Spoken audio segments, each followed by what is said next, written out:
All right, everyone. Hi. Welcome to another Esoterica live stream. I kind of wasn't planning to do an episode today at all because I'm releasing the week's episode on Sunday on the temple service in the Jerusalem temple, and so I actually was just not really planning to do an episode at all today, and that's why I was planning to do the live streams to make up basically for the fact that there wouldn't be any content on Fridays, and I always try to make sure that there's going to be some kind of content on Fridays when it's my usual time for putting out content. So the live stream was meant to be sort of a makeup for the lack of content. And then this morning I got this wild hair um, to basically make an episode, a sort of short episode, taking up some of the loose ends from some previous episodes that I've been working on. And as I'm sure you guys know, there's all kinds of loose ends that I end up not being able to include in episodes because they would go on for 45 minutes or an hour, which may be fine, but I can't make them that long much anymore. And so, because there are these loose ends, there are all these little interesting things that are really worth tackling. And so, the two that jumped to my mind this morning were this business of Diocletian, his burning of these alchemical books, which I think is the earliest documented case of alchemists being persecuted. I think it's the earliest case of alchemists being persecuted, and also it's the episode on some of the structural stuff around necromancy, which I think is just really interesting, being a structurally minded thinker myself. So, anyway, I hope it was a relatively interesting little short episode. It's only about 10 minutes long, and the episode on the temple, which is coming out on Sunday, is looks like it's going to be about half an hour long. So it should be some pretty substantial content. So. Thanks everybody for the Shana Tova greetings. Yeah, Shana Tova. Thanks so much for your greetings and for being so kind to wish me Shana Tova. Maybe 5782 will be a better year than 5781. Although it hasn't started off very well for me. We actually had a pretty serious COVID exposure in our household and had to get everyone tested. Everybody in the house had to get tested, including the children, which COVID testing for kids sucks. It's unpleasant for them. So we had to get everyone tested. Luckily, we all came back negative. And not only that, I got food poisoning the day before yesterday. So I was up late at night vomiting, which is completely gross and not great. So I had food poisoning for a day, and now I'm feeling bright as rain. I feel like nothing happened, so I'm feeling in great shape today. So it's been a roller coaster of a week, trying to get everything done and teaching, and with Rosh Hashanah, and then of course Yom Kippur next week, and so it's been a week. It's been a week. So let me jump up, and I know someone, Constellation Pegasus. Thank you for your donation to the channel. My question here is: was Kabbalah and Zohar practiced in the first Temple Judaism, and was it taught to the general public? If not, when did it first appear? So the Kabbalah and the Zohar were, I mean, there's two stories. There's a traditional story, and there's the academic story. The traditional story, of course, is that Zohar was revealed, to Moses on Mount Sinai, and it's just old as the Torah, which is to say eternal, I suppose. And it was, of course, hidden and then basically written down for the first time by Shimon Bar Yochai, and it remained in hiding until it was eventually revealed by Moshe de Leon in 13th century Spain.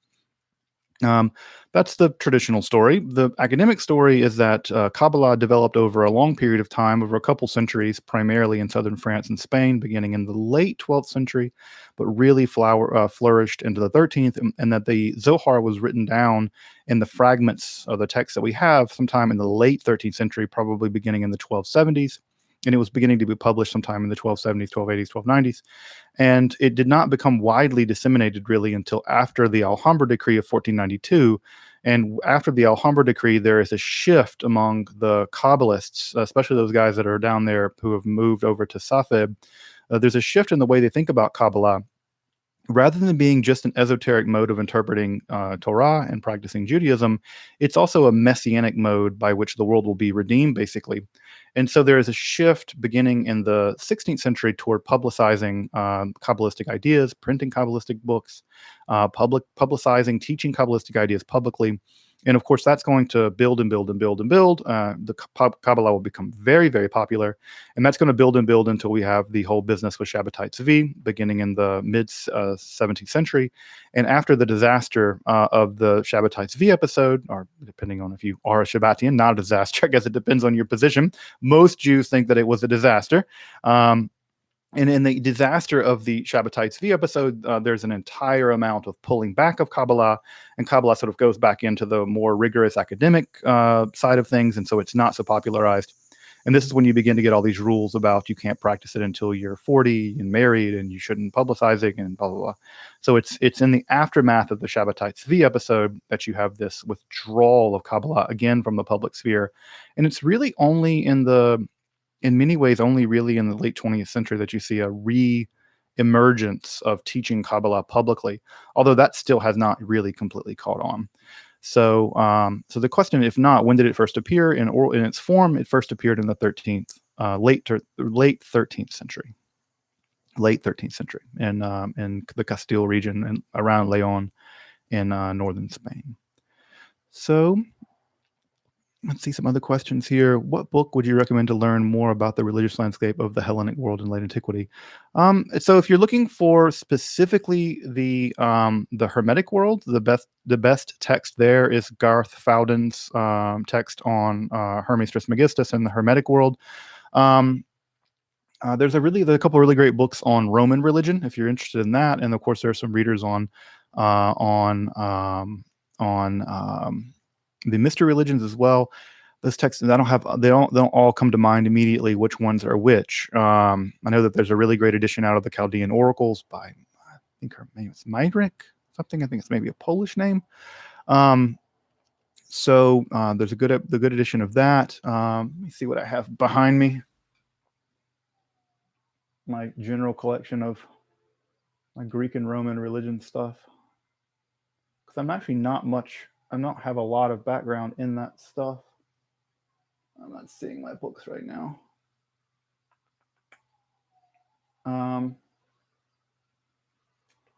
Yeah, I'm not seeing them right now. I don't know where those. I have two good readers that are about Roman religion. There's a whole new volume out about Roman religion that's really good, but I don't have it nearby. And I think it's just called Roman Religion, but I don't see it right now. So many of these damn books. What do I think about Yeats's Rosicrucian Enlightenment? It's a great book. It's a standard. Still, I think that I would say that her Rosicrucian Enlightenment book has aged better than her other books on Giordano Bruno and the books that constitute the so-called Yeats paradigm. Those books have really gotten a lot of heavy criticism over the past several years from folks like Hanegraaff and others. And I think correct in many ways, and correct in most ways. But I think the Rosicrucian Enlightenment book has actually survived a lot better. And I'm going to want to get into this at some point because I think that those topics are actually really, really salient. And one of the things that's interesting, and I think I pointed this out in my episode on Descartes, was that one of the things that Descartes was accused of was actually being a Rosicrucian. And so he was accused, his sort of rationalistic project was associated at some level with Rosicrucianism. And so there's a lot of interesting sort of overlap between what was constituted as being thought of as Rosicrucianism and the Cartesian philosophy. So there's an interesting overlap between mysticism and rationalism, which is a place that I'm always very interested in when those overlaps happen. And one of those has certainly happened with Descartes and Rosicrucianism. So let me jump back up. We got a lot of questions. A lot of great questions down. Let's see. Okay, Constellation Pegasus, another question. Great. My opinion on Kabbalah being as old as the Torah. I don't think. I mean, from an academic point of view, the Kabbalah is absolutely not as old as the Torah. The Torah is a text that was edited together as we have it in the late 5th century of the before the Common Era. So I don't believe that the Torah, personally, I don't believe the Torah was given by God. I don't really believe that there is a God. Um, I don't think that the Torah was given by God, and I don't think that Moses was an actual historical person. So that whole story just doesn't jive with me at all. And secondly, I would say that we have a relatively clear understanding of how the Kabbalah developed, and we can see it developing over time, and we can see the texts of it developing. And so there's no way to make I don't think there's a really hardcore argument to be made that it's ancient. I don't think that's tenable. Um, so yeah, Shimon Bar Yochai is not responsible for writing the Zohar, and Kabbalah is basically an invention of the 13th century. Now that doesn't somehow make it invalid. It doesn't somehow take away from its amazing beauty and literary quality and religious value. It doesn't take away from its spiritual inner dimensions, and it doesn't take away from any of that. It just means that its authority has to rest on that and that alone, and not on some claim that it goes back to Mount Sinai or goes back to Shimon Bar Yochai or anything like that. So what's interesting to me about the Kabbalah is not its claims to great antiquity or hallowed antiquity. It's that it's genius, and it doesn't matter to me if it's a work of 13th century Jesus, a 13th century genius, or a work of many years ago genius. To me, what's important is that it's a work of titanic religious and philosophical genius. And to me, it doesn't really matter how old it is. I'm not really concerned with the idea that it's from, it's as old as the Torah or something. All right, let me jump back up and see some other questions here. The link between Kabbalistic ideas and Hellenician and Orphic ideas? No, because the Kabbalah hadn't developed then. You're talking about the Hellenician mysteries existing probably as far back as the 6th century BCE in Greece, and the Orphic mysteries probably beginning to be imported around the same time. These are both coming from Asia Minor. Both the Hellenician mysteries and the Orphic mysteries are being imported from Asia Minor into Greece, and so those texts are, those ideas are coming in 6th century, 5th century BCE Greece. The Kabbalah is 1,000 years after that. 1,000 years after that. So no, there's no connection whatsoever. Do I have any recommendation for learning about Shabbatai Tzvi? Is it okay to start with the Sholem? Sure, if you want to start with the Gershom Sholem text. It's ironic that you mention it because I'm actually reviewing the Gershom Sholem text. And you may know that in the original, it's actually 2 volumes. It's not the one giant volume that you have in English. This is the actual original Gershom Sholem text. This is the first edition, actually, by the way. These are hard to find in North America. This has been out of print for a long time. It's super hard to find. But this is actually the original 2-volume text on Shabbatai Tzvi by Gershom Sholem. And what's cool about this version is that this version has all kinds of primary texts that are translated into or edited for the first time in Hebrew, and virtually none of those texts are translated in English. So, for instance, the Hebrew version of the Shabbatai Tzvi book, not the Hebrew version, the original version of the Shabbatai Tzvi book has the Derush Tanaim, the treatise on the dragons in it, in the original Hebrew, which has never been translated into English, and it is not reproduced in the big English translation. So the best place to begin, obviously, is the Gershom Sholem book, which is really, really a fun read. I know it's like 800 pages long or whatever, but it reads more like a novel in many ways than anything else. So I would recommend the Gershom Sholem piece. There is another book that's a shorter, sort of digested version, basically, of the Gershom Sholem book that I have over here somewhere with my other books on Shabbatianism. Where is it at? By David something or other, but it's a shorter version of the Gershom Sholem book, basically. So that's what I would do. The Sholem book is fantastic. He's just always great. And that book is aged incredibly well. Incredibly well. All right. Now someone gave a donation. I'll make sure to grab their question. Yeah, okay. Constellation, Pegasus. Oh, someone else. Let's see. Logo 2462. How did the idea of the Jewish Messiah come about? What are the Kabbalistic perspective on the Messiah? So this is a super complicated question.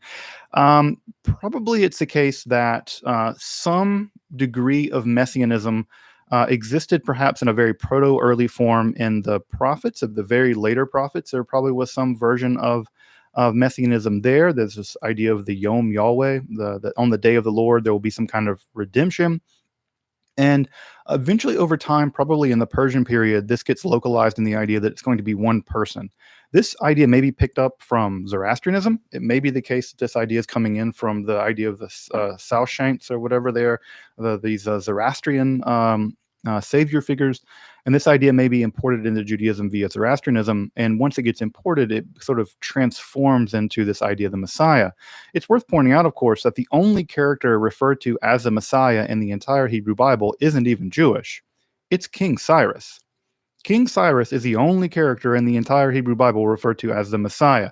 And he's referred to as the Messiah because he did something that was really titanic for the Jewish people, which is he let them go. He let them, after he defeated the Babylonians, he let them leave and go back to their homeland, and he allowed them to form the satrap of Yehud and basically begin to rebuild their lives and rebuild their temple. So, and this idea mutated and changed over time. And by the Second Temple period, there are dozens of ideas, a dozen ideas about what the Messiah is and what they'll be like. If you want a glimpse into that conversation, actually, about what Jews thought the Messiah might be like, the best place to take a look at that is at the very end of Tractate Sanhedrin in the Babylonian Talmud. At the very end of Tractate Sanhedrin, there is the cool stuff, and the Talmud is always at the end of the tractates, basically.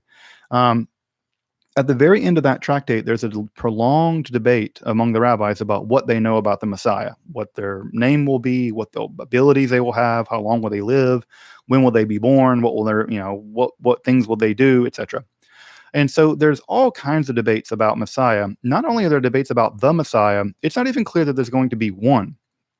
There are many texts, several texts from Second Temple Judaism that make it very clear that they believe that there would be at least two. A Messiah of Joseph that might die, and then another Messiah of David that might be the more regal kind of Messiah.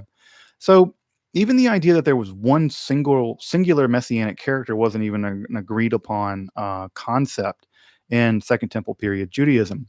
Now, once you get into the Kabbalistic world, Messiah begins to take on all kinds of other dimensions. And there, Messiah is thought of less as a preordained person who is sort of destined to be the Messiah, or who is picked by God to be the Messiah, than the way that Jesus was. Jesus was always going to be the Messiah, according to the Christian mythology. In the more Kabbalistic way of thinking about the Messiah, anyone could be it. In fact, there's an idea in Judaism called Mashiach Lador. Mashiach Lador is the idea that every generation has a person in that generation who is in fact the Messiah. But they're kind of a potential Messiah. And because they're a potential Messiah, they have to do certain kinds of things to activate their full messianic power. And so in every generation, there's a Messiah out there somewhere, in our generation and every generation. And the idea is you have to activate that messianic power. And so in the Kabbalistic texts, for instance, if you look at something like the writings of Chaim Vital, it's pretty clear from those writings, Chaim Vital's spiritual autobiography, which I think is published by the Classics of Western Spirituality, actually. But in Chaim Vital's secret sort of autobiography, is sort of notes to himself. It's really clear he thinks he's it.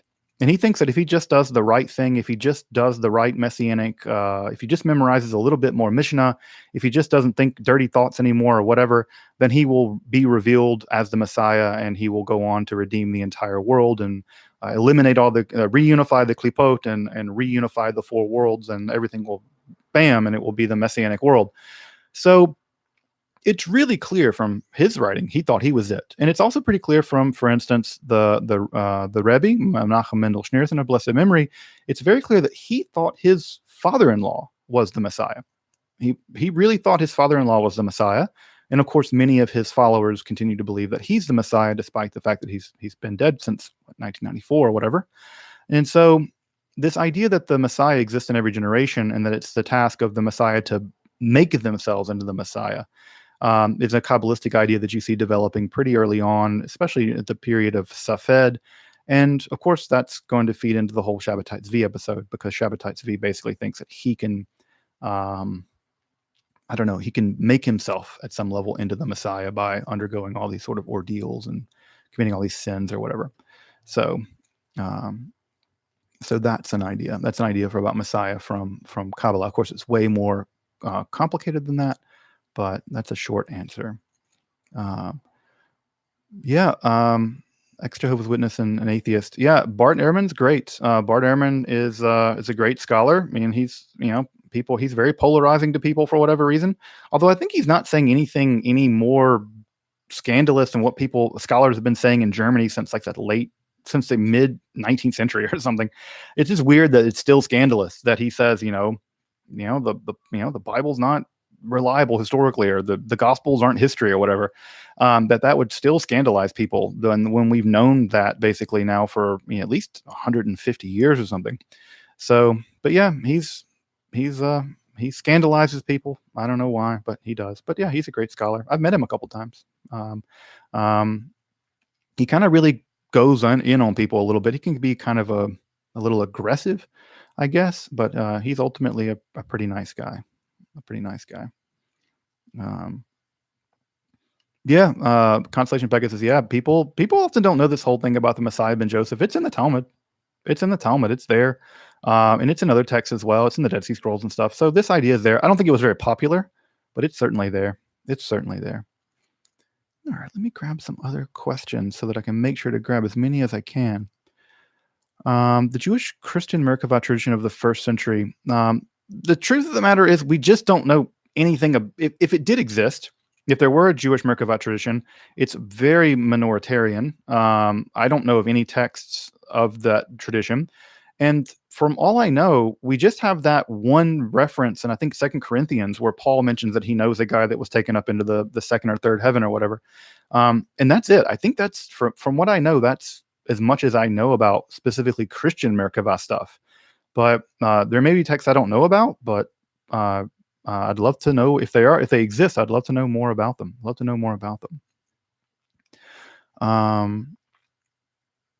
So why don't I mention more folks like Sholem or Rudolph? I do. I mention Sholem all the time. I mention Rudolph every once in a while. The truth of the matter is, we mention them not by mentioning them. We mention them because their scholarship has now been basically outmoded.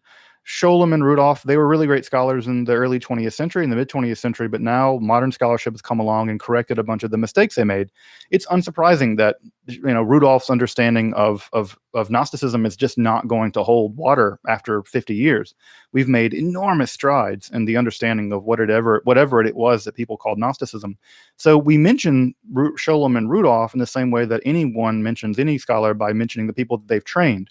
So when I mention Idel and other people, or Wolfson, I'm implicitly mentioning Sholem, for instance, because Sholem is the foundation upon which they stand, and a great deal of their career is in many ways criticizing the motions he's made. But yeah, trust me, I'm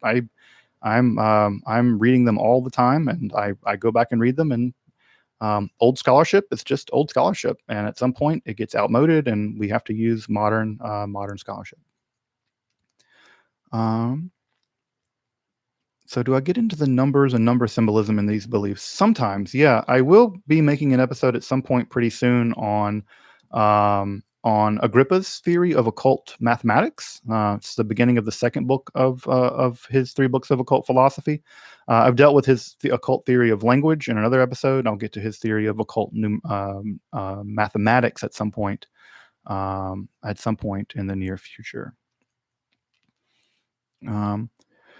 Yeah, I think that at least the way that I use it, Genghis Galahad, and for the using Kabbalah spelling, Kabbalah with a K indicates Jewish Kabbalah. Kabbalah with a C is for Christian Kabbalah, and Kabbalah with a Q is specifically Hermetic Kabbalah. I just find that to be just an easy way of just letting folks know when I use the word Kabbalah, what kind of Kabbalah I'm talking about, because I wouldn't want people to get confused about the kind of Kabbalah that I'm dealing with. Ashley Dewing, if you have a tattoo of a goetic demon, does it increase or decrease the possibility of summoning him? I have no idea. None. I think that would be a question you would need to ask to like a practitioner. This would be a good question for someone who's actively engaged in goetic magic. I don't have any experience in goetic magic at all, but I don't practice magic of any form, and so I'd recommend that would be a great question for you to pose out maybe to the occult subreddit, or maybe to reach out to some more experienced practitioners to see what they think about that, because I would hate to give you an answer when I don't know what I'm talking about, and that would be a place where I don't know where I'm talking about. All right, let me keep scrolling down. Someone from the Netherlands. Good to see folks from the Netherlands. I miss living over there. That was a great place. Could Moses have been an amalgamated historical mythical figure in the same way that Hermes Trismegistus? I think there may have been a historical person that led some group of people out of the Sinai and may have been Moses, may have been named Moses. That seems perfectly reasonable to me. I don't think that there was an exodus at the scale that the Bible describes. I do think that some people moved in from the Sinai into Israelite territory and brought their God, this Yahweh God, with them. The person who was the leader of that clan or the chieftain of that clan could have been a Moses character. So that seems completely reasonable to me. It's just at this point, I think that with the documents that we have, with the Torah that we have, reconstructing that historical past is probably not possible.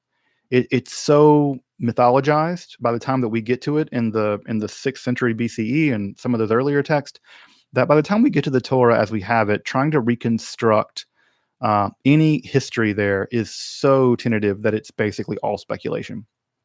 We have no archaeological evidence of the Exodus.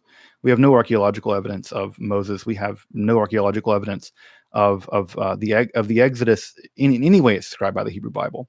So does that mean that that there wasn't some kind of movement out of the Sinai that brought Yahweh in? I think that probably happened. I think that Yahweh is not an indigenous God to the Canaan region. I think that God was probably a Sinaitic God, and that God's being brought in from the south and is moving in there. And I think that the Torah does contain a historical memory of that having happened, but details more than that are probably scarce to be had. I mean, we have the inscriptions in Kuntalat Arjud that seem to be an early pilgrimage site, maybe for Yahweh, but it seems so difficult to reconstruct any of that stuff. All right, let me jump down. I see some other folks have donated some money, and I want to make sure to grab their questions. Kabbalah and Torah conflict on a Jewish Messiah. A clue that Kabbalah is later invention created by man. I don't think the Torah and the Kabbalah conflict about it, because the Torah has no conception of Messiah at all. It just never appears there in the Torah. There's some inklings of it in the later parts of the prophets and some parts of the apocalyptic literature, but the idea doesn't become a fully formed notion until well into the Persian period, the apocalyptic period. So it's less that there's a conflict. It's just that no one's really made their mind up about what this concept even means. So, and I would say that's even true now, that whatever Messiah is, right, people accept someone as the Messiah, and then they backwrite the messianic story to make them fit. There is no coherent theory of Messiah at all in any form or fashion. I don't know of any coherent theory of Messiah. What I do know is people pick people to be the Messiah, whether it's Shabbatai Tzvi or Jesus or whoever, and they pick them, and then they backfill. They go back to the text to find prophetic stuff to show that that person's the Messiah. And you can do that with anybody. You can do it with Menachem Mendel Schneerson. You can do it with Jesus of Nazareth. You can do it with Shabbatai Tzvi. You can do it with anybody. And what ends up happening is it's the person that gets picked, and then the messianic legend is built around them. It's not like there's a messianic theory and then someone fits into it. That's never happened. I don't know of any example of which that's happened. It's always go the other way around. They pick a Messiah and they build it back. It's a rationalizing toward the Messiah, as opposed to here are the definite, for sure characteristics of what the Messiah will do, with the exception of the things that we know that at least Judaism completely agrees on, is that the Messiah will bring all the Jews back to the land of Israel. They'll all live in righteousness. The world will be at peace. Animals won't even attack each other anymore. There's all kinds of things that almost all Jews agree upon. None of that's ever happened. So the dead will be resurrected and judged, all kinds of stuff like that. So barring those things, people pick people to be the Messiah and then backfill the rest, right? It's an exercise in rationalization as much as it is an exercise in anything else. So let me jump over. I saw someone else gave a donation. Bradley, thank you for the $20 donation, man. Thank you.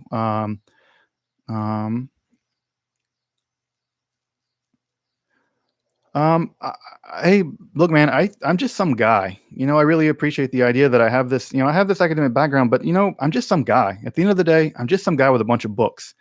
And I think that absolutely anybody with a bunch of books willing to do the hard work, it doesn't matter if you're an academic, it doesn't matter if you're a layman, it doesn't matter if you have a college education. Some of the greatest scholars of some of this material and some of the greatest mystics of all time didn't have educations. Jakob Burma was a cobbler, right? So I think that I'm one of these people that I'm very skeptical of overplaying the academic hand. That only people with academic degrees are the people that have legitimate access and can speak legitimately about this material. I think that's a completely garbage kind of way of thinking. It's gatekeeping, frankly. And so my general opinion is anyone who's willing to do the work of investing in learning the languages, anyone who's willing to do the work of investing in learning the texts, and willing to do the work of walking through this material and being open-minded about what it will reveal to you and what you may not be able to come away believing in, then if you're willing to do that, then you absolutely can, anyone can learn this material. It's not special. In fact, it's much easier than trying to learn, I don't know, quantum mechanics or something. So I would say that absolutely anyone can do it. All right. Hey, Philip, I see Let's Talk Religion is in the room. Hey, Philip, it's good to see you, man. Glad you dropped by. Philip's a great friend and colleague. So he has folks I don't know. I'm sure folks know my channel. They know Philip's channel, but especially if you're interested in Sufism and Islamic mysticism and Islamic history, and also other things as well. Philip covers a wide range of things, but he's really a great expert, and I'm really so thankful to have Philip's expertise, especially on topics in Islam, which gets so badly misrepresented, and especially in Sufism. And so, for folks who haven't checked out Let's Talk Religion, Philip's channel, absolutely go check him out. Really glad to have you. Really glad to have you in the live stream, Philip. It's great to see you. All right, let me jump back up to get some other questions. So many great questions. Let's see here. Yeah, well, I have a conversation with Hanegraaff and regarding esotericism in the academy. Yeah, I reached out to Hanegraaff. He's one of my old teachers, and apparently they're just underwater busy. And so he said that maybe early next year we'll be able to sit down and have a conversation about things. There's a chance I might be living abroad. There's a good chance I might be living abroad next semester. And if I do, I'm going to try to get back to Amsterdam. And so hopefully I'll be able to meet up with him and Coco van Stukrad, my old advisor, hopefully, and see some of those guys. I haven't seen the Amsterdam folks in over 10 years now. So it would be great to do that and get some FaceTime with those fine folks. All right. Let me see. Let's see. Other questions. You talked about how the Merkava mystics descend seeking the throne room. Yeah, well, I think, Brent, by the time that the Merkava mysticism comes on the scene, Yahweh and El have become merged. In fact, I think by the time the Torah is redacted, Yahweh and El have been merged together. That the merger of that, I think, happens pretty early on in the Iron Age.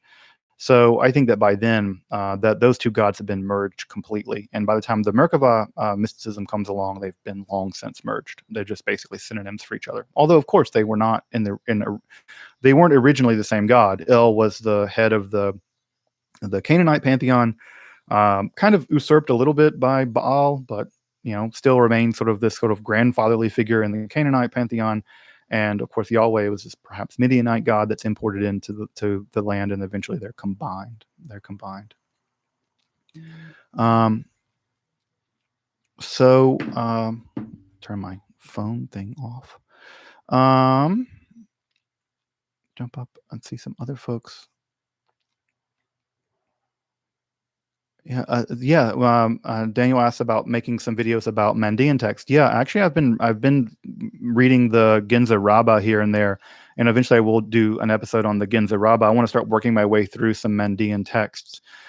They're the really interesting kind of Gnostic scriptures that survive. We have a whole library of mandian text, but and there's some really great episodes on mandianism. Speaking of which,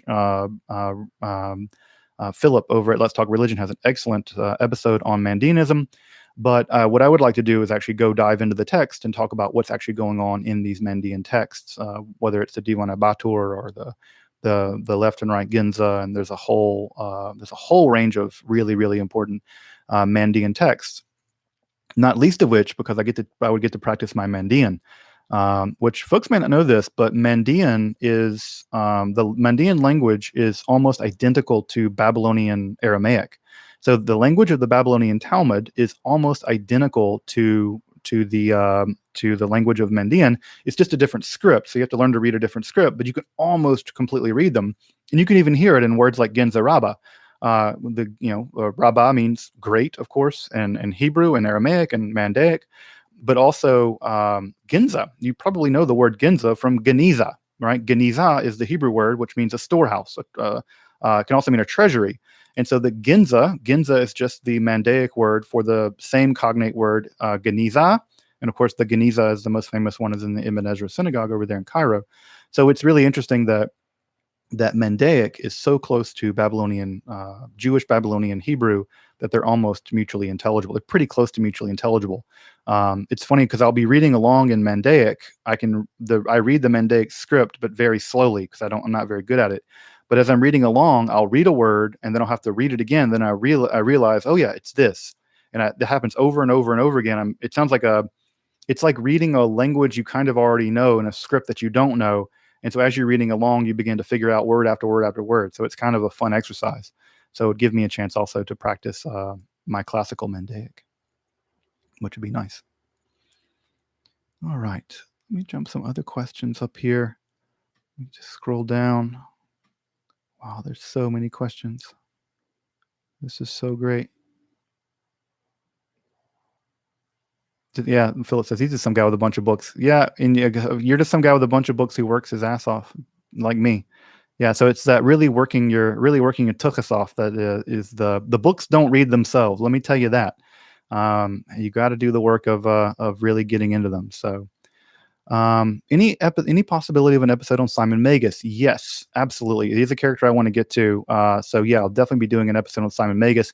In fact, I have an episode coming up at some point pretty soon that's going to be sort of other messiahs beside Jesus and other miracle workers, where I'll be focusing on Hanina ben Dosa and Choni the Circle Maker, which I'm really looking forward to making that episode. So yeah, definitely get to Simon Magus at some point. Let's see. Do I think that Islam is at least to some extent inspired by Merkava mysticism? It's a good question. I don't know. I mean, it seems the night journey seems so reminiscent of Merkava experiences that it would be unsurprising to me that the world of the Merkava and at least some contact wasn't going on with the Arab world. And again, these sort of astral travels it seems possible that there's some overlap.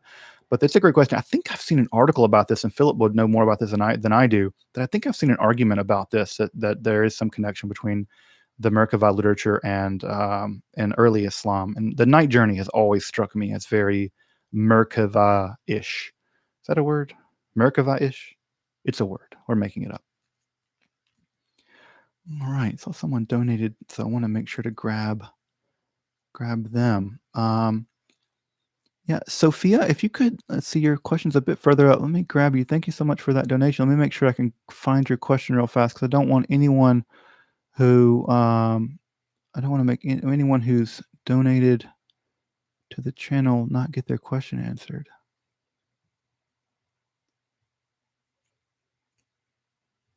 Let's see here, Sophia. I'm not seeing your question. Let me keep scrolling up.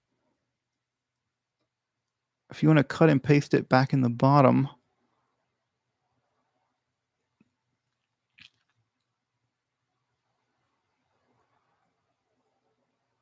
Let's see. I'm not seeing it.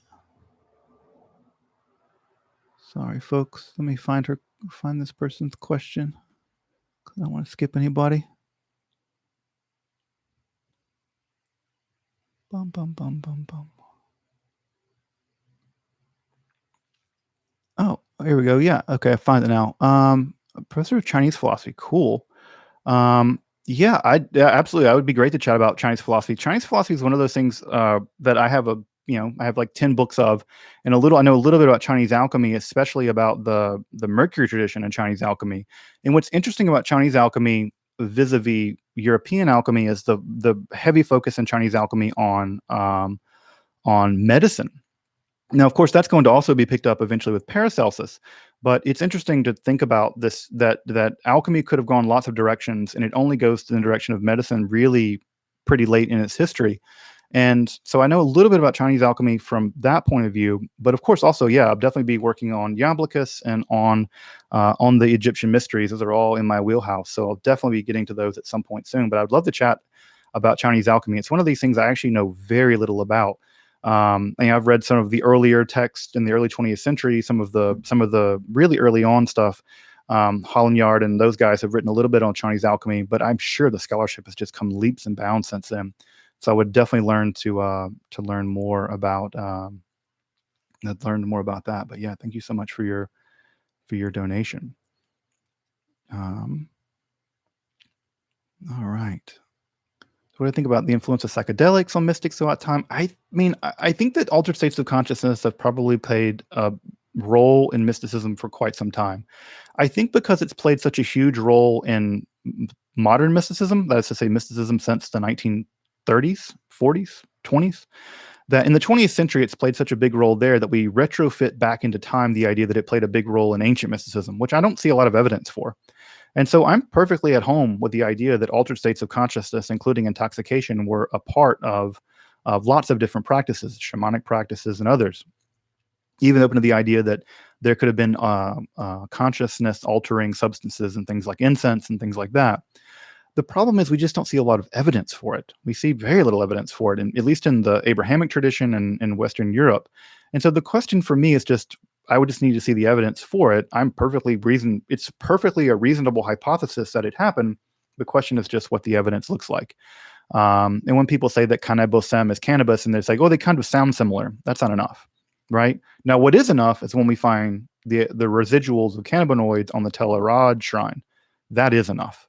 Right? When we test the Telerad shrine and we find that on a Yahweh shrine there are the remains of cannabinoids, and we do know absolutely what that shrine was. It was a Kodesh Kodashim, and in the Kodesh Kodashim they would have been burning incense, and there's no doubt about the fact that they were burning cannabinoids in that very small room. So is it possible that they were engaging in some kind of hallucinogenic or some kind of psychedelic experience, seeing Yahweh in the smoke inside the Hechal, inside the Kodesh Kodashim? Yeah, that seems perfectly reasonable to me. So perfectly reasonable. Yeah, will I be covering a review of A Serious Man? At least maybe the beginning of it with the Dybbuk scene, which is great, where she stabs the Dybbuk, or the alleged Dybbuk. I love that scene. So yeah, maybe I'll get to that too. Any possibility on a Crowley episode eventually? There's so much stuff on YouTube about Aleister Crowley, and there are other people who are, I think, dedicated people who are really interested in Crowley. You have Georgina Darling, who's done some great stuff on Crowley, and it's one of those things where at some level I'll get to him eventually, but there's so much of a Crowley saturation out there and there's so much more historical stuff that I'd want to get done before I turn to Crowley, that I basically leave him to the people who want to work on him in more of the 20th century, and I'll focus on building up to him. But eventually, yeah, I'll get to Crowley. But also, I just think that you just can't get to Crowley without having done a lot other stuff. And I'd rather do that other stuff first, because that stuff is completely underrepresented on YouTube. Completely underrepresented. There's 50 episodes. There's 50 different videos out there about Crowley. And so I'd rather do the one thing that isn't being covered. And that's a lot of the stuff that I do cover on the channel. All right. So keep scrolling down. Wow. All right, folks, I'm going to have to just say this, and I'm saying it with all the apologies, that I'm not going to be able to get to all the questions, but I would want to. So question, as an atheist, are you into Reconstructionism? Yes, I am a direct follower of Rabbi Mordecai Kaplan. Judaism as a Civilization is basically my book. I disagree with him about some things, but more or less I am completely on board with a Kaplanian version of Judaism. So I am hardcore follower of Mordecai Kaplan. In fact, I've joked and I say I don't even call myself a Reconstructionist. I call myself an Orthodox Kaplanian. So I'm kind of a Orthodox Kaplanian, not a Reconstructionist. Because these Reconstructionists these days, they're out there believing in God and stuff. Supernaturalism. It's Avodah Zarah. All that God stuff.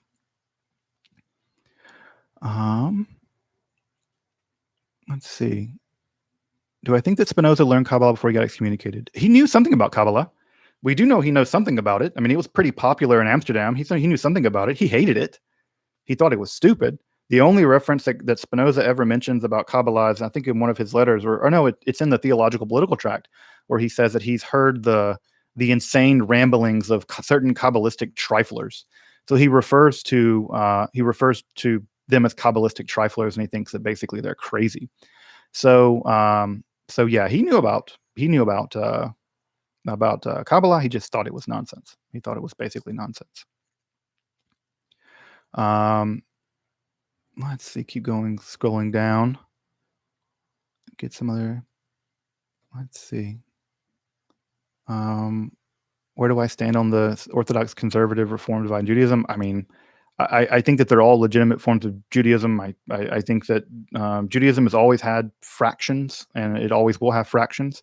And those fractions are legitimate expressions of how one does Judaism. And I think that there's always been them, and there always will be them. Always will be them. They'll change of the course of time, but I'm all about the let there be lots of forms of Judaism.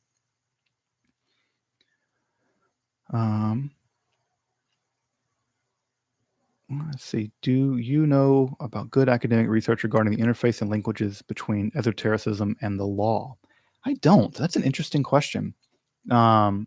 I know that there are people out there studying things like the Satanic Panic that happened in the 80s and 90s. But yeah, about esotericism and the law, that's a fascinating topic. No, I don't know anything about that. I'm sure there has to be someone out there working on it, but it could actually not be. It could not be. So I don't know. That's a fascinating topic. That is a fascinating topic. Would I say that translating texts into English loses their magical power? I don't know if they have magical power to begin with. I mean, if having them in Latin makes them have magical power, I can't imagine why Latin is any more magical than Old Norse or Hebrew or Irish.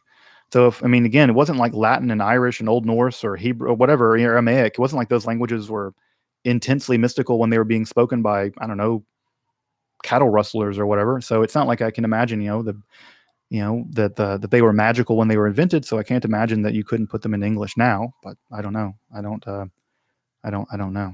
But yeah, I can't imagine they lose their power. But again, having not been a practitioner, I can't say. Oh, Philip, you have a question. You started reading Cordovero's you say this form of Kabbalah is significantly different. Yes. Yeah, absolutely. Now, Philip, you probably know this, right? That Cordovero taught Luria briefly, very, very briefly. I think in the 1570s, maybe, that Cordovero briefly taught Luria. But yeah, Lurianic Kabbalah and Cordoveran Kabbalah are very, very different. The big differences between the Cordoveran system and the Lurianic system is, one, the concept of Tzimtzum. In fact, Luria gets Tzimtzum from Cordovero, although he greatly changes Tzimtzum. So under the hood, it's a very, very different concept by the time he gets to Luria. The big difference between Cordovero and Luria is that Cordovero is the last in the line of the great intellectualizers. That is to say, they're trying to understand the concept of how being emerged from the divine nothingness through the Sphirot. And they're trying to imagine that in a fundamentally logical way. And that goes all the way back to Joseph Gikatia, and it comes all the way through to Cordovero. And its attempt to sort of increasingly harmonize the philosophical process by which this process happened with scripture and with the Zohar. They're trying to really intellectually make this very rigorous. And Cordovero's text is intellectually very rigorous. Luria is less interested in that project. In fact, I would say he's not interested in that project at all. For him, he's much more interested in the drama of it all, in the mythology of it all. And so for him, it's less of trying to tell a logical story about the progression of reality, the order of evolution, but it's more about telling that story in terms of the drama of the revealing of reality, the breakdown of reality, and the reconstitution of reality. And that process of regression and ingression, that sort of that movement that at the mythological register is primarily what's driving Itzhak Luria. That's what's really concerning him. Whereas for Cordovero, he's much more down the road of Gikatia and other sort of the encyclopedists, and they're trying to provide a much more intellectually rigorous analysis of the dialectical structure by which reality came into being. Luria says, that's interesting and all, but what really matters is this is a story about exile and redemption. And that's a mythological way of interpreting what's going on in the overall structure of the Sfirot. So yeah, they're quite different. And I think there's a reason why the Lurianic Kabbalah won over the Cordoveran system. And the reason why it won is because it spoke to people's experience. The experience of exile and redemption at some level was an experience very much at the heart of what people were going through, especially there in Sfat and things like that after the 1492 thing. And Sholem makes this point. This is not original to me. And Edel kind of argues with Sholem about this, but I still think it's basically true at some level that that the story told by Luria, the mythological story told by Luria, is far more appealing at some level than the sheer intellectual, dialectical understanding of how the Sfirot came into being that you get in something like the Pardes Ramim. So yeah, I think that they're pretty different. I think under the hood they're pretty different. The Cordoveran system speaks to me much more. I've never really liked the Lurianic system. I think it's hopelessly Baroque. The Cordoveran system has always made much more intellectual sense to me. I think it's a more rigorous, logically coherent system. It just didn't win. It just did not win. So that's the way history goes sometimes. So that's the way it goes.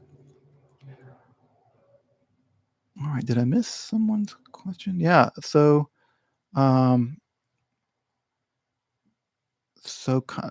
Constellation Pegasus, another last question. Do you think Jephthah really sacrificed his daughters? I don't know. I mean, the questions in the Torah, do I think any of that stuff historically happened? I really have no idea. Some of it may have, and some of it may have not. But specific stuff about that, really can't say one way or the other. All right, let me scroll back up and try to grab some other stuff. Some other questions here. Let me check the time. Great. I'm going to be on for about another half an hour, so I have about an hour and a half today, which is great. All right, let me jump back down here. Well, make an episode on the books of Saint Cyprian and Antioch. Yeah, eventually. Yeah, Jorge, I will be making some episodes on those at some point in the future. Yeah, those are really interesting, and especially in how they filter down into the folk magic of the Latin American world. Also, the later books of Moses, they also filter down into Caribbean magic and stuff like that as well, African American magic as well. So it's really, really fascinating in that way as well. All right, let's see here. Jump down and see some other questions. What do I think of Alfred North Whitehead's philosophy? I have his book right there. There it is on my shelf, right next to my speculative realism book for some reason. Yeah, it's a pity that Whitehead's process metaphysics never took root. And it never took root, I think, for a couple of reasons. I think, and one of them is philosophical and one of them is cultural. The cultural reason why I think it never took root is that, well, he's writing in North America, and analytic philosophy was just all the rage. And if he had written that book in France or something, it would have, I think, gone, with Bergson and people that think it would have gotten a lot more press. In fact, I think even in continental philosophy today, with people like the inheritors of Deleuze, and Heidegger to some degree, that Whitehead is far better known among French philosophers than he is often among Anglo analytic philosophers. The second is just a straightforward philosophical problem, right? Is that if reality is a process of what? And you can't say a process of a process. That just doesn't make any sense. And so, everyone likes to, poo-poo on substance metaphysics. People love to crap on substance metaphysics, especially post-structuralists and people like Deleuze and things. That they hate the idea that there's some fundamental substance or any fundamental substances that must exist. Heidegger also hates this idea. He really thinks that Aristotle and Aristotle gets everything totally wrong, and that philosophy goes off the rails since Aristotle, and Parmenides was really onto it, or whatever story you want to tell. There's this deep dislike of substance metaphysics. But even if you do want to go in the direction of a kind of processual metaphysics, which is fine, a process of what? What is a thing being processed?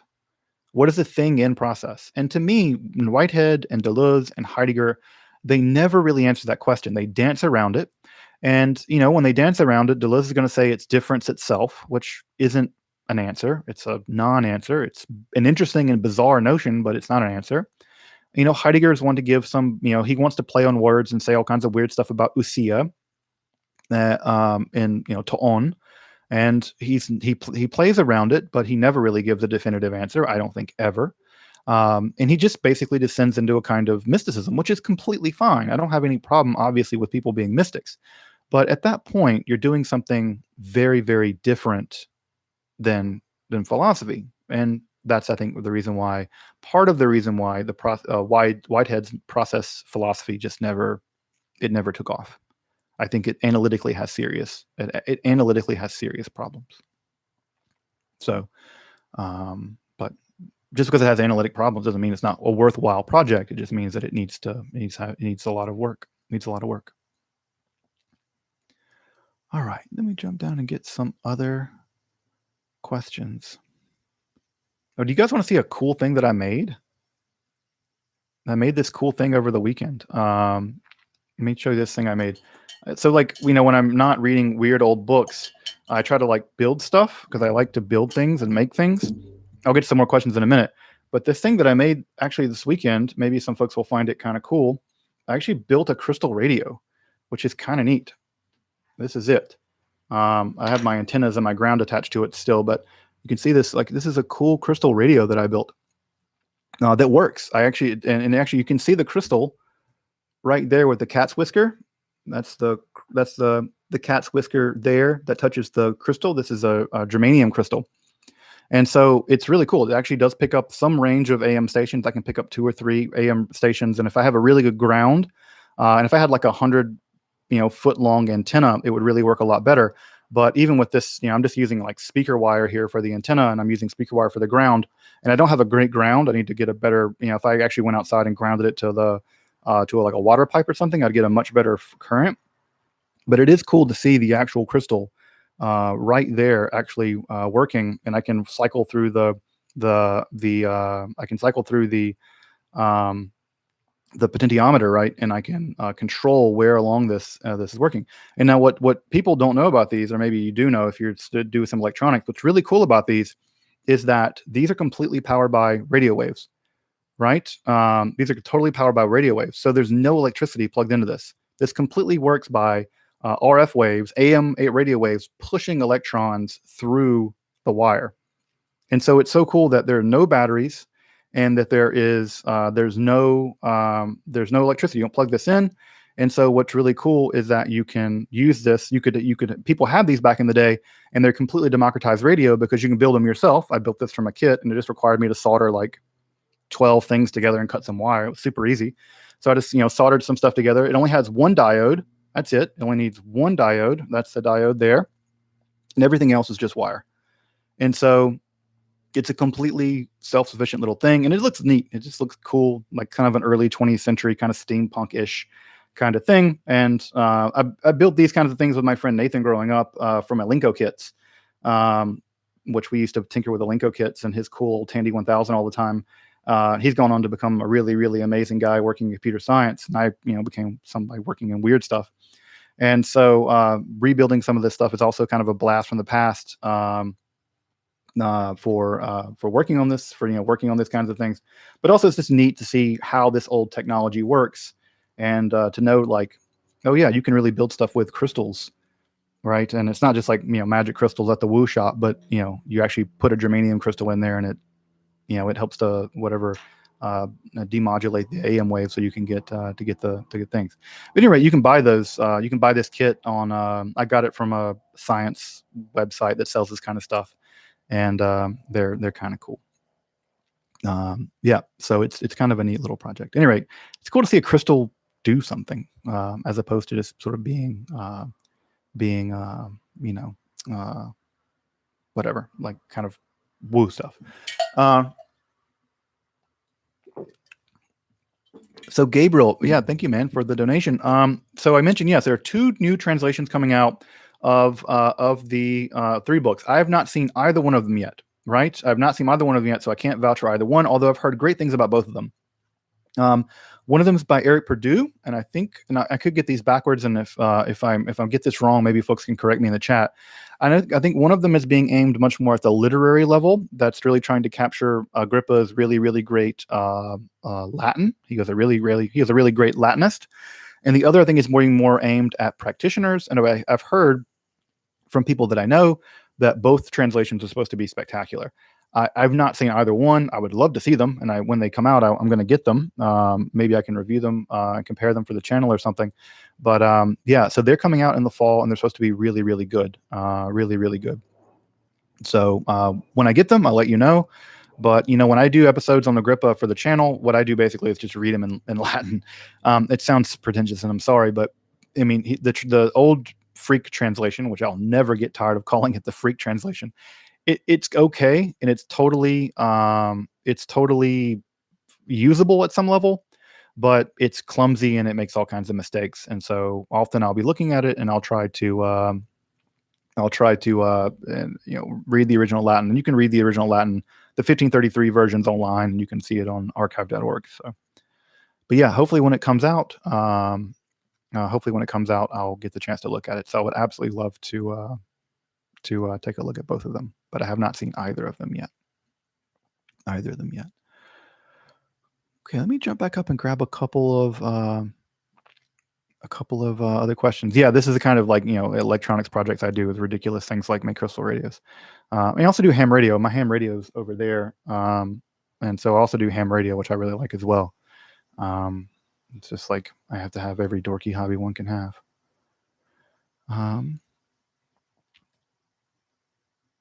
Let's see. Scroll back up. See what other folks questions. Did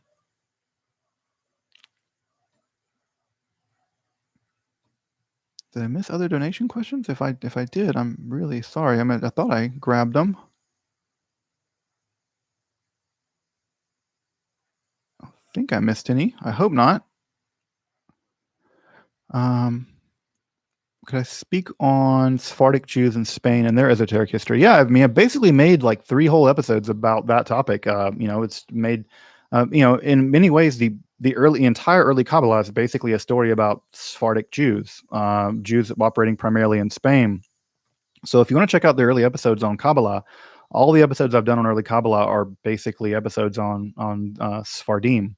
So yeah, the Ashkenazim did not get involved in Kabbalah until significantly later. So let me jump back up and see. Did I miss Corey Thompson's? Let me see. I don't see it. I think I may have grabbed it, but if I didn't, I really apologize. And I'll go back. Sometimes I go back through the chat and and if I miss people, I try to get to them in another one. So, but I don't see that one. All right.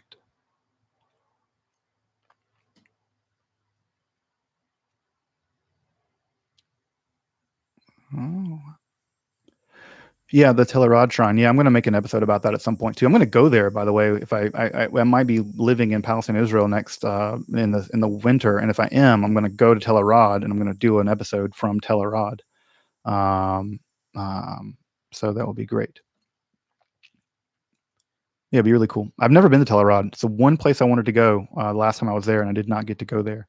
But I would like to get to Telerad. Although the shrine itself is actually in the Israel Museum, so you can't really see the shrine. But the Kodesh Kodeshim, the Holy of Holies, actually is actually there. It's still there.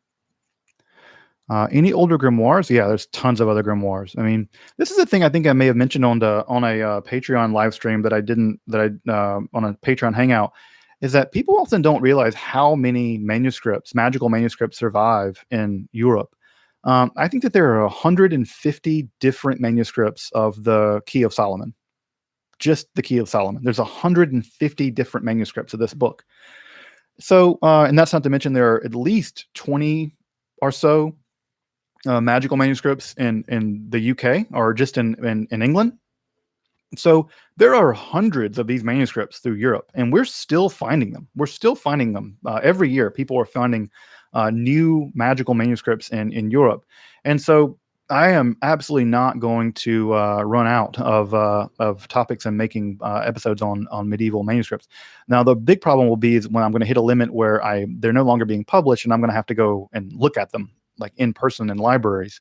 So that'll be a fun problem to have. I don't have that problem yet, and it would be unfortunate to have it now because I can't travel. And so many of them aren't digitized, and so I would actually have to go to to the British Library or to the Bibliothèque Nationale or the Rijksbibliothek, and actually go and do episodes there based on looking at them. So so that may be future stuff in the upcoming episodes, actually going there. Oh, Corey, here we go. Does Kabbalah have origins that can be traced back to the Vedic systems? Any similarities to the structure of the chakra system or tree of life? I don't think so. This will be a good question, actually. This is a question I don't know the answer to for one reason. One, I just don't think there's any connection between Kabbalah. Kabbalah developed in Spain and France with no seeming connection much to anything further east, maybe than some stuff being brought from the Middle East into Italy. It's certainly not reaching over to India. So I don't think any connection there. Also, I don't know when the chakra system really developed in India, when that whole system developed. That would be a good question for Angela over at Angela's Symposium. She focuses a lot. She knows a lot more about Eastern mysticism. That is to say, Eastern mysticism, Buddhism, Hinduism, stuff like that. I don't have a lot of knowledge about that stuff. But no, I think that the relationship between the Sphirot and things like the chakras or whatever, I think it's a completely superficial similarity. I don't think there's any historical connection between the two. And I say that because even the idea that there are 10 of these isn't even worked out completely in Kabbalah until later. There are earlier forms of Kabbalah, like the Iyun circle, the speculation circle, that had 13 Sphirot. So it's not even that the number 10 was always agreed upon. So even the idea that there are 10 evolved at some point and became standardized, mostly because of the influence of Sefer, the importance of Sefer Yetzirah and the Sefer Bahir. I think really more the Sefer Bahir. I'm trying to actually think about what I want to do for some October episodes. I sometimes think about it's like I should do something special for October because it's like spooky time, and then I'm thinking, really, should I do something special for October because it's spooky time? Because it's always spooky time here. This is like spookies dancing skeletons every day, Esoterica.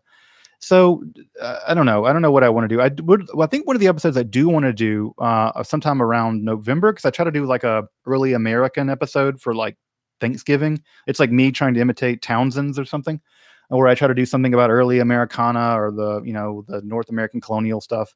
And I think one of the episodes I want to do is there's a new book out about the reception of Kabbalah in North America and how Kabbalah first reached North America and what did Kabbalah look like in early North America. So I want to do an episode on that. So that'll be my sort of early colonial me playing to be Townsend's. So I think I'll get to that sometime in November. But I really want to get to that and I want to read that book. But yeah, I think that will be a fun one to do. Maybe do a review of The Witch, the film The Witch. I'd like to do that as well. But yeah, I'll definitely get to some witchcraft related stuff at some point in October. Have there been any canonical prophets in the past 500 years? What does it take to become one? I mean, I guess it depends on who you ask. I mean, obviously for the Latter-day Saints, of course, there's been prophets. They still got prophets running around now out there in Utah. There are people who are quasi-prophetic in the Jewish world. There's Luria, not Lurianic. There's the Kabbalah of Abulafia, which can make you into a prophet. If you want to be a prophet, just go practice Abulafian Kabbalah for a while, and you'll become a prophet, I guess. I guess it depends on what you mean in terms of who gets to be a prophet and how. And I think the idea is that at least in Orthodox Judaism, there's not so much the idea there are prophets anymore. The period of prophecy is basically over, but there are lots of religions that still have prophets all the time, just not so much in Judaism anymore. But yeah, other forms of Judaism, seem to have some idea. All right, let me keep scrolling down and keep getting some questions. Bum, bum, bum, bum. People like to. I've heard this too, Ghost Zion, that people sleep to this channel. That's an interesting thing that people do, is sleep to the channel. I don't know how you would do that, but I'm glad that I somehow put you to sleep. That's fantastic. That's fantastic. All right, keep scrolling down.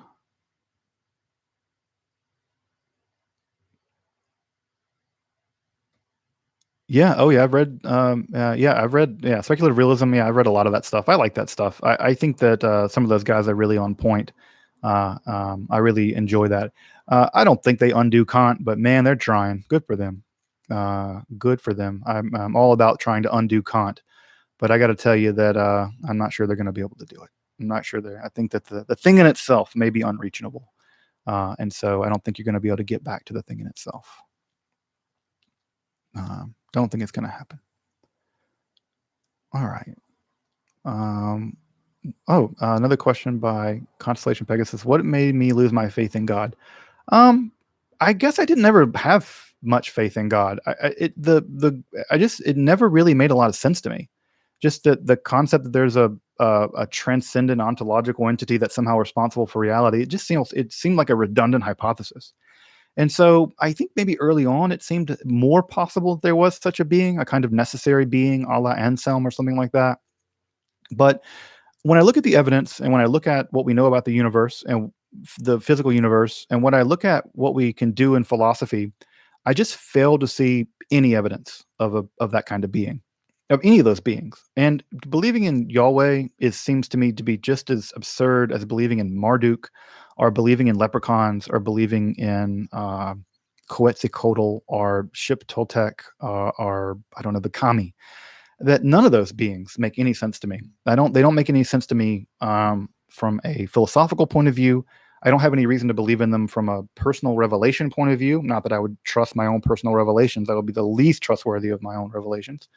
In fact, that would be the most evidence that it's not there, because some lowly person like me, why would I trust my own experiences? That seems like a foolhardy thing to do. And so when I look at the evidence, the evidence never made any sense to me. It's always very unlikely. And so it wasn't that I lost faith in God in some kind of dark night of the soul moment. It just was one of these things where I looked at the evidence and said, nah, no.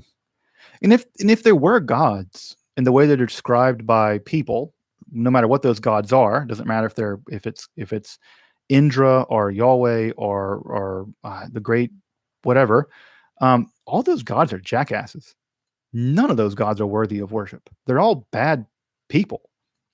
They're all terrible. It seems like they're petty and vengeful, or they're loving, and that seems equally stupid. Why should a transcendent being have any attachment to us whatsoever? We're just weird pieces of carbon. We're regions of nature that are self-conscious. We're tiny fragments of reality that is basically meaningless. The idea that they would be anything like us whatsoever makes them unworthy of worship. And so, yeah, that's why this idea of the hypothesis of gods never made any sense to me. Those gods or spirits or angels or demons. So yeah, I just find that to be. It's not that it's sort of I lost faith. It's just that they struck me as silly. The whole concept struck me as silly. And so now that doesn't mean that it doesn't strike other people. Some people seem to obviously gain enormous spiritual growth and importance from it. But the arguments for the existence of these beings just never made any sense to me whatsoever. Never made much sense to me. All right, let me jump up to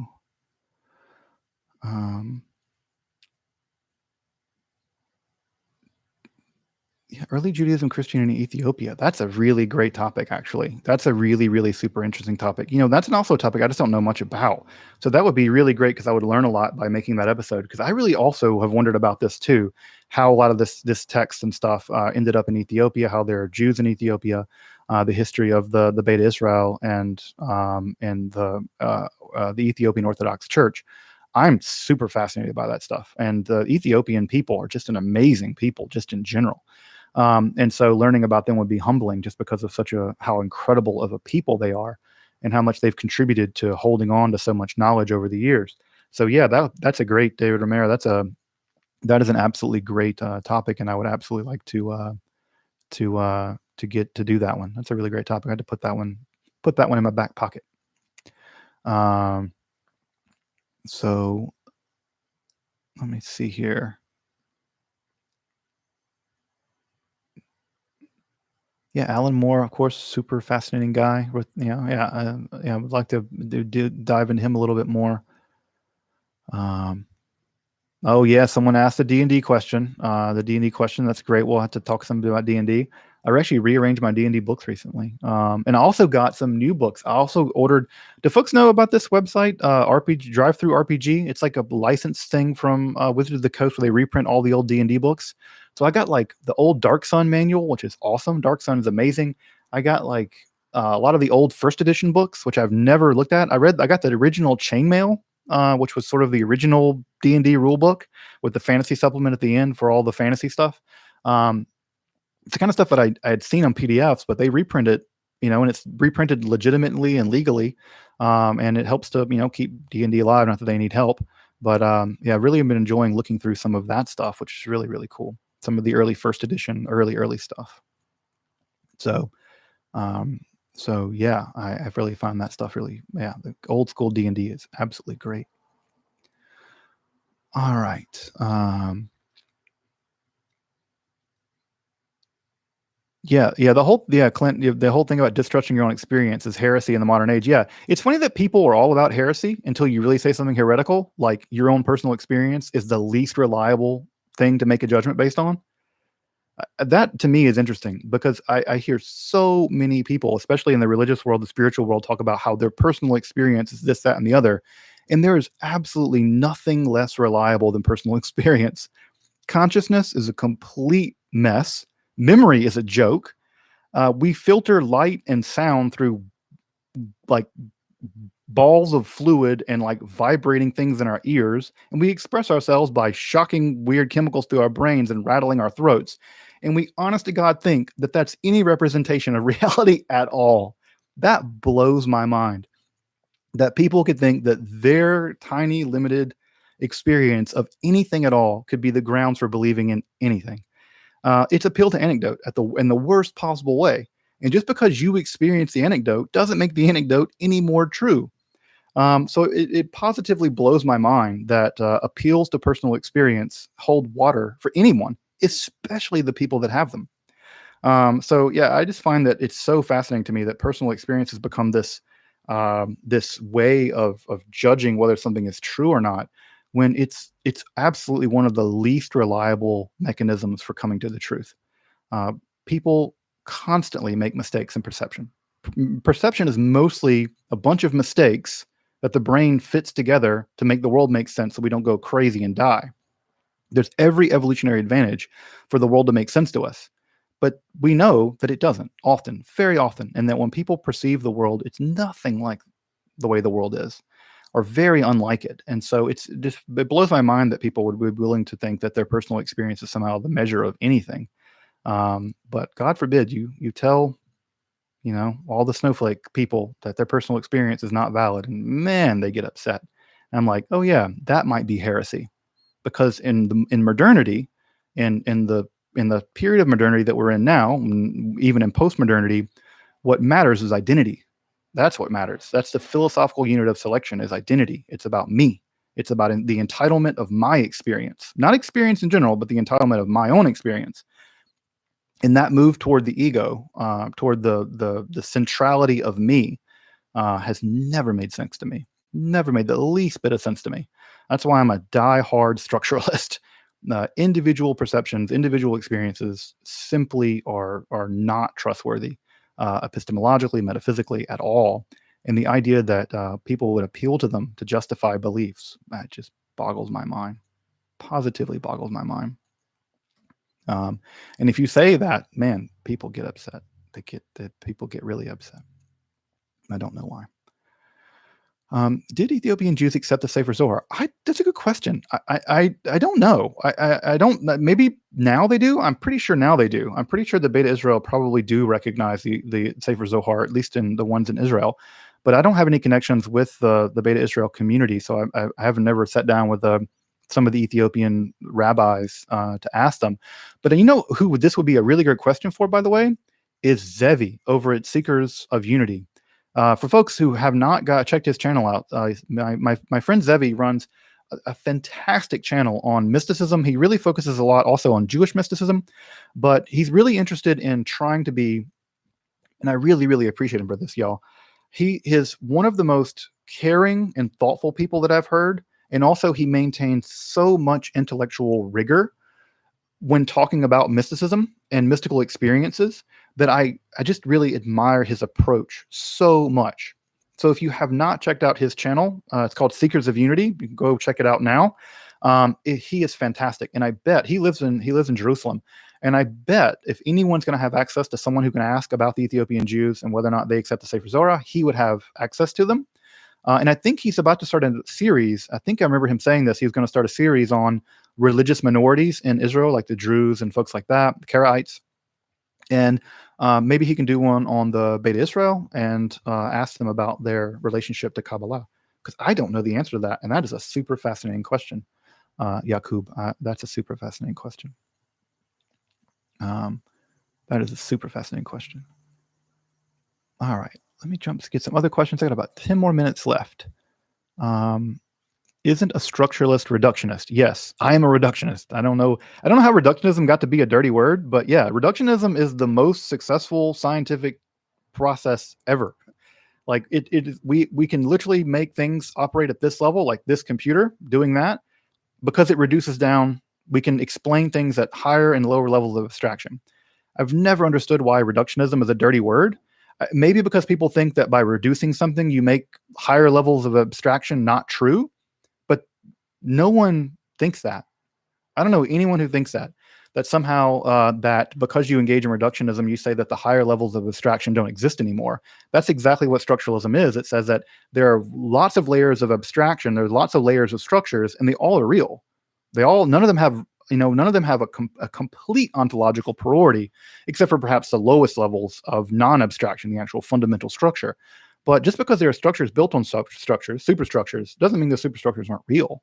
They're deeply real.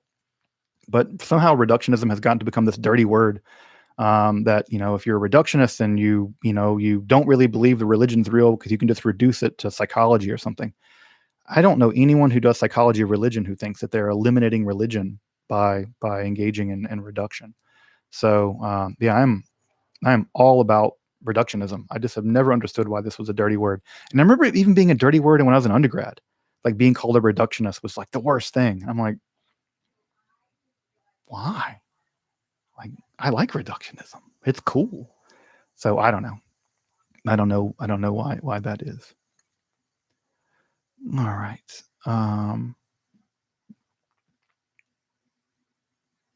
Let's see here. Let me get some other questions before I have to jump out. 8 minutes left. Have I ever stepped outside of D&D to another system? I have not. I don't even hardly have time to play D&D anymore. I need to desperately make time in my life to get back into D&D, but I've heard so much other good stuff about other systems, so I would absolutely like to learn more about them. In fact, one thing I would love to do is just hang out with people playing other RPGs just to learn about them and see how they play them. And I would love to get into the more D&D circuit on YouTube and maybe on Twitch or something, because I really would like to combine esotericism with role playing. It would be a cool thing to combine and maybe do some work with some of the content creators behind Dungeons and Dragons to really integrate historical magic and alchemy into some of these modules.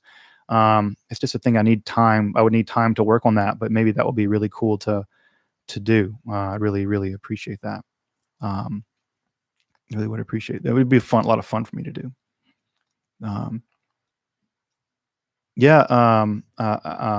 Yeah, that conversation I had with Zevi over at Seekers of Unity about logic and mysticism was really, really fun. That was really, really great. Again, I just really appreciate him a lot. I hope he hears this. I hope he really hears that. I hope he really hears this, because him, Angela, Dana Trail, the Modern Hermeticist, Let's Talk Religion for Breakfast. These folks are just absolutely, they're absolutely amazing. I really, really appreciate them. Really appreciate them. Yeah. Let's see here. All right, I got a few more minutes left, and then I'm going to jump off. Um, yeah, what is my take on consciousness? I'm basically a limitivist. I think that I think consciousness is a pseudoscientific concept. As much as we can deal with the demarcation problem and all that stuff. So if you know the Churchlands, I'm basically in their camp. The Churchlands, I more or less think concept, and we'll eventually come past it. I think a complete neuroscience, the need for this. I think this concept of animus and consciousness and the mind. I think these are basically stand-ins for until we get a really, really developed neuroscience. And I think I think a fully developed neuroscience will be able to more or less dispense with this language of consciousness, because I think it's bad philosophy in general. I think it's mostly bad philosophy. But yeah, so if you know the Churchlands, I'm more or less in their camp. More or less in their camp. Um, let's see here. Let's see.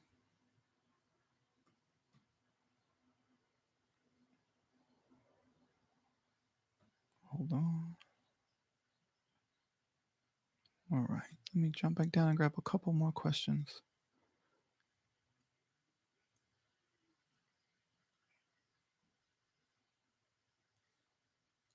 Okay. So going great sense. Is Q Kabbalah legit in my opinion? Do you have to be Jewish to Grok Kabbalah? I'm not sure what Grok means. Is the Q Kabbalah legit? Sure. Absolutely. I mean, I'm never gonna be here to poo-poo on anyone's beliefs. I think the Hermetic Kabbalah is an absolutely legitimate expression and development of Kabbalah, mostly coming from Christian Kabbalah, which I think is interesting. I don't know that Hermetic Kabbalah has ever quite come to terms with the fact that it's really an outgrowth of Christian Kabbalah, which I also think is legitimate as well. And I think that Hermetic Kabbalah is doing just a different job. It's doing something very different than Jewish Kabbalah, than the traditional Kabbalah. And the fact that it's developed along different lines and is doing different tasks, I don't think there's any grounds for delegitimating it. I've never really gotten behind this whole Jewish Kabbalah is the only legitimate Kabbalah, and that Christian Kabbalah is a perversion, or that Hermetic Kabbalah is whatever. For me, I'm interested in how these things develop. I'm not interested in judging them. I have zero interest in trying to say that one of them is legitimate and one of them isn't legitimate, because you could do the exact same thing in Jewish Kabbalah. Which version of Jewish Kabbalah is legitimate? Is Kodaveran Kabbalah the legitimate Kabbalah? Is Lurianic Kabbalah legitimate? Which Lurianic Kabbalah? The one developed by Israel Sarug or the one developed by Chaim Vital? Is Hasidic Kabbalah legitimate? Well, some people thought it was. The Hasidic people thought it was. But did the Vilna Gaon think it was? Absolutely not. So I'm just that's insider baseball. That's for people for whom Kabbalah is a belief system that they have, and they have to pick a Kabbalah, and then it becomes sort of polemicizing against the other forms of Kabbalah as more or less legitimate. I don't have a dog in that fight. And so because I don't have a dog in that fight, I just don't have to deal with which one's legitimate. For me, the fact that they exist and people find them meaningful is grounds enough for me to take them seriously academically. So I have zero interest in, kicking to the curb ideas that I think are fundamentally ideas that I think are derivative in a bad way or something. I just don't. That's just not my bag. And so no, I don't have any. I don't have any. I don't have any beef with Hermetic Kabbalah at all. So yeah, I'm never anyone who wants to. Anyone wants to claim they have the most legitimate Kabbalah. And I'm like, okay, let me hear you out. Let me hear you out. But no, that people being Jewish or not Jewish. I mean, again, Kabbalah was there's all kinds of Christians doing Kabbalah, interpreting Kabbalah since the 15th century, very early on in the history of Kabbalah. And anyone that would kick out Johannes Reuchlin or Agrippa or Postel or these kind of folks, I just think that's just doesn't really grasp me as intellectually rigorous. All right, let me get some. That's a good question. Has Hermetic Kabbalah and Christian Kabbalah had an influence on kosher Kabbalah, on Jewish Kabbalah? I mean, it has to have had. I don't know what that looks like. That's a great question, and I would have to think about that a little more.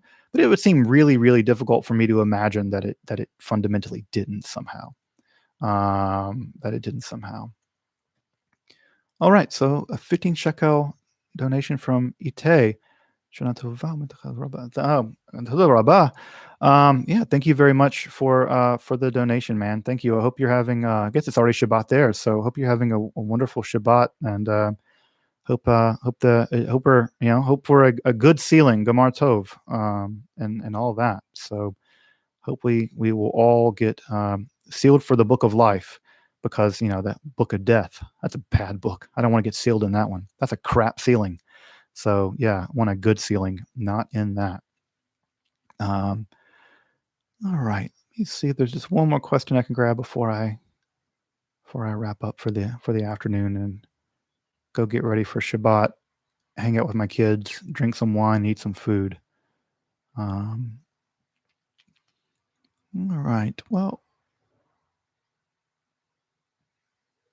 why wear a kippah? Because why do I wear a kippah? It's simple. Because the kippah reminds you to be humble, right? The kippah reminds you to be humble, that there's something above you. And do I need to believe that there's a God above me to be humble? No. But does wearing the kippah help me to maintain some humility? Hopefully it does. Because part of what I want to do as I work on this channel and as I interact with people is I want to say, this is what I believe, this is how I operate, this is what I know, but I'd much rather be engaged in humility and talk about the limits of what I know. And so the kippah, for me, wearing the kippah is all about one, maintaining my Jewish identity and being public about that, and also about maintaining, hopefully, some degree of humility. Tips for growing an awesome beard: just don't do anything to your face, and use whatever random conditioner your wife buys. That's my advice. Use random conditioner. Use random conditioner, and just don't do anything to your face. All right, folks. Well, I want to say thank you. All 178 people who have on the live stream. I'm not sure how many people were on at one time, but I just want to say I really appreciate you guys supporting the channel, for hanging out with me. Make sure to check out the episode coming out on Sunday on the Jerusalem Temple. Was a fun episode for me to make, so I hope you'll check out that one on Sunday when it drops. And I'm just really looking forward to all the new content and looking forward to all the new things that I'm going to be able to do with the channel.